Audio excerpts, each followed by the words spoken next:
Selamat pagi teman-teman, saya perwakilan dari kelompok 4 akan menjelaskan tentang interferensi lapisan tipis. Nah, di sini saya juga akan menganalisis secara matematis fenomena interferensi cahaya oleh lapisan tipis.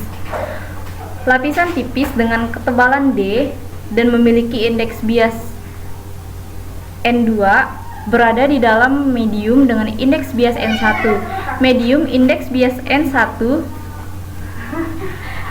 misalnya udara. Lapisan tipis bisa berupa lapisan sabun, dimisalkan N2 lebih besar dari N1.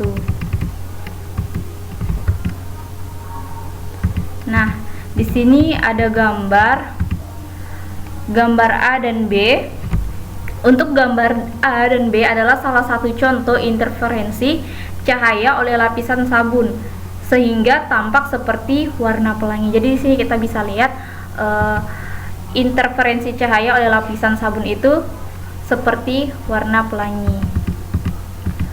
Lanjut. Cahaya datang dari medium N1 menuju N2 dengan sudut datang θ d.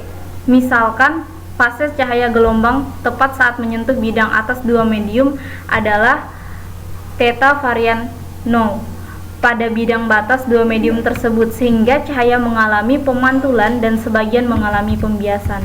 Di sini kita bisa melihat gambar yang ketiga. Nah, cahaya datang dari medium N1 menuju medium N2 dengan sudut datang θ d. Misalkan fase cahaya gelombang tepat saat menyentuh bidang atas dua medium adalah θ varian 0. Jadi, pada bidang batas dua medium tersebut, sebagian cahaya mengalami pemantulan dan sebagian mengalami pembiasan. Nah, di sini karena cahaya dipantulkan oleh medium dengan indeks bias lebih besar, maka cahaya pantul mengalami pembalikan fase sebesar pi. Nah, akibatnya fase cahaya tepat setelah dipantulkan menjadi θ varian 0 ditambah pi. Nah, cahaya yang mengalami pembiasan tidak mengalami pembalikan fase. Cahaya bias kemudian dipantulkan oleh bias batas kedua. Namun karena di sini cahaya dipantulkan oleh medium dengan indeks bias lebih kecil, maka cahaya tidak mengalami pembalikan fase. Cahaya yang dipantulkan kemudian kembali mencapai bidang batas pertama atau titik B dan mengalami pembiasan, dan saat pembiasan tidak terjadi pembalikan fase. Nah, selanjutnya itu perubahan fase cahaya yang masuk ke medium N2 kemudian balik ke medium N1 setelah menempuh lintasan 2S semata-mata karena jarak tempuh tersebut. Jarak tempuh geometri adalah 2S karena panjang gelombang cahaya dalam medium N2 adalah lambda 0 per N2. Maka perubahan fase cahaya selama merambat dalam medium N2 hingga tepat kembali ke medium N1 atau titik B dirumuskan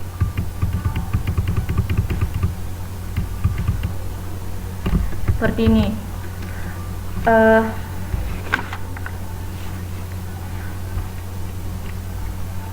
Delta C2 sama dengan 2pi per lambda 0 atau panjang gelombang awal dibagi indeks bias kedua. Nah, sama dengan 4pi S indeks bias kedua per panjang gelombang awal. Nah, kenapa bisa dapat 4pi S indeks bias kedua per lambda panjang gelombang awal?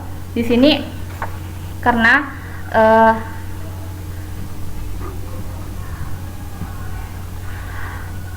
delta C 2 sama dengan 2pi per lambda 0 dibagi N2 dikali delta S.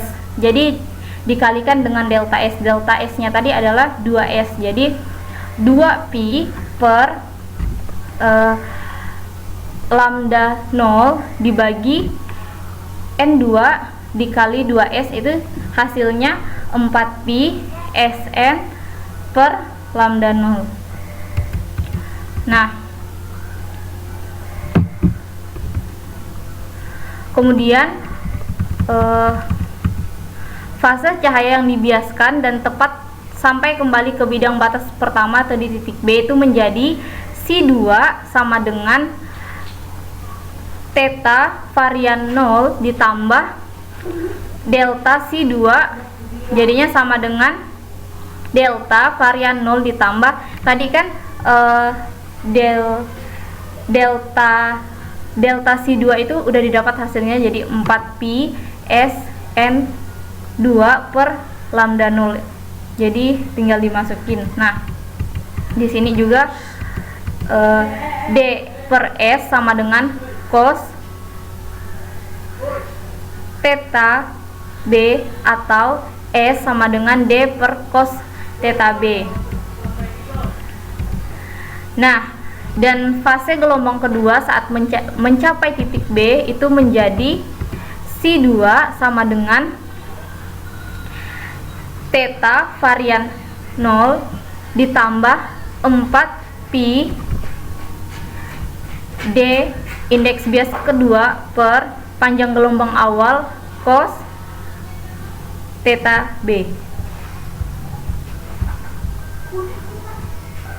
Nah, di sini juga ada cahaya hasil pembiasan tadi yang di titik B akan berinterferensi dengan cahaya langsung mengalami pemantulan saat berada di titik A. Nah, pada titik A, cahaya yang langsung mengalami pemantulan telah menempuh jarak sebesar delta X sama dengan H sin theta B. Nah, tapi H per 2 dibagi D sama dengan tan theta B atau H 2D tan theta B, sehingga panjang gelombang cahaya dalam medium pertama adalah lambda 0 dibagi N1, sehingga perubahan fase cahaya selama menempuh lintasan delta X adalah delta C1 sama dengan 2pi per lambda 0 dibagi indeks bias pertama dikali delta X. Nah, sama dengan 2pi per delta 0 dibagi indeks bias pertama dikali 2D tan theta B dikali sin theta B. Hasilnya itu 4pi N1 D tan theta B sin theta B per lambda awal atau panjang gelombang awal. Nah, dengan demikian fase cahaya yang langsung dipantulkan oleh bidang batas pertama saat mencapai di titik A itu adalah C sama dengan theta varian awal ditambah pi ditambah lagi delta C1 sama dengan theta varian awal ditambah pi ditambah 4pi N1 D tan theta B sin theta B per panjang gelombang di awal. Nah, dari persamaan tadi maka didapatlah beda fase dua gelombang, itu menjadi delta C sama dengan C2 dikurang C1. Theta varian awal buka kurung theta varian awal ditambah 4pi dn2 dibagi panjang gelombang awal cos theta B dalam kurung dikurang buka kurung theta varian awal ditambah pi ditambah 4pi n1 d tan theta B sin theta B per panjang gelombang awal dalam kurung.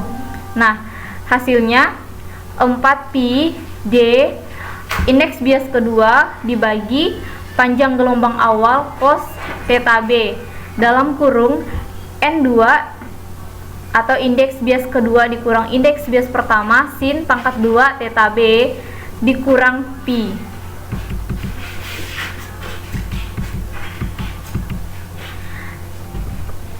Nah, dari penjelasan tadi kita mendapat interferensi konstruktif dan interferensi destruktif. Nah, interferensi konstruktif itu berdasarkan persamaan 11.3 tadi, maka interferensi ini terjadi jika beda fase merupakan kelipatan bulat dari 2pi atau 4pi d indeks bias kedua per panjang gelombang cos theta B dalam kurung n indeks bias kedua dikurang indeks bias pertama sin pangkat 2 theta B dikurang pi sama dengan 2m pi, atau di sini ada 4pi dn 2 per panjang gelombang awal cos theta B dalam kurung n2 dikurang n1 sin 2 sin pangkat 2 theta B dalam kurung sama dengan 2m tambah 1. Jadi pi nya disederhanakan, makanya jadi dapatlah plus 1. Nah, dimana di sini m itu bilangan bulat positif atau negatif. Jadi warna yang kelihatan pada interferensi konstruktif ini warnanya tampak pada film. Nah, sedangkan interferensi destruktif di sini berdasarkan persamaan 11.3, maka interferensi destruktif terjadi jika beda fase merupakan kelipatan ganjil dari pi atau 4pi d per panjang gelombang awal cos theta B dalam kurung indeks bias kedua dikurang indeks bias pertama sin pangkat 2 theta B dikurang pi sama dengan 2m dikurang 1 pi. Disederhanakan lagi akhirnya menjadi 2m. Nah, di sini m itu merupakan bilangan bulat positif negatif dan menyebabkan warna hilang dari pancaran film. Jadi sekian penjelasan dari kelompok kami. Semoga bermanfaat bagi kita semua. Nah, baiklah, di sini saya akan kembali menjelaskan tentang contoh soal di persamaan 11.1. Nah, gelombang sabun tampak berwarna hijau dengan panjang gelombang sama dengan 300 nm. Ketika diamati dari depan, berapakah ketebalan minimum selaput sabun? Indeks bias selaput adalah N2 sama dengan 1,35. Nah, jawabannya di sini terjadi interferensi konstruktif untuk cahaya hijau berdasarkan persamaan 10.6 yang sudah dibahas tadi. Kita dapat menuliskan di sini D sama dengan dalam kurung 2m ditambah 1 dikali panjang gelombang awal per 4n2. Ketebalan minimum bersesuaian dengan m sama dengan 0, yaitu d sin sama dengan lambda 0 per 4n2. D min sama dengan 300 per, tinggal kita masukkan rumusnya tadi, lambdanya sudah diketahui tadi 300. Jadi 4n2 nya itu 4 dikali 1,35, hasilnya 300 dibagi 5,4 dan hasil akhirnya 55,5 nm. Sekian penjelasan dari saya ucapkan terima kasih.